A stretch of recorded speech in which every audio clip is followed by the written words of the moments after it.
This is a warning. So, malakas to. Kasi si Mars kasi nagsisignify kasi to ng ng dugo, tsaka away, tapos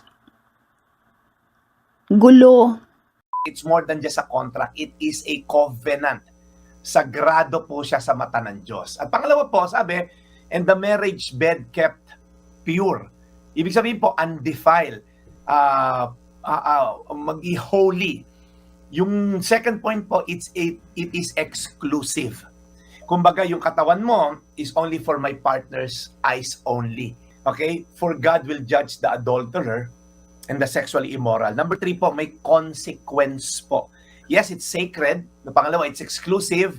When we breach the covenant, meron pong repercussion ang ating ginagawang mga decision. Our decision may be personal, yung effect po, sad to say, communal. Ibig sabihin, ikaw lang nag-decide, type ko yung secretary ko, type ko tong babae na to. The decision may be personal, ikaw lang nag-decide. Unfortunately, the effect is communal. Lahat damay. Kaya po, before you even choose na gumawa ng kalokohan on a personal level, bear in mind that the consequence is never personal. It's communal. Damay lahat.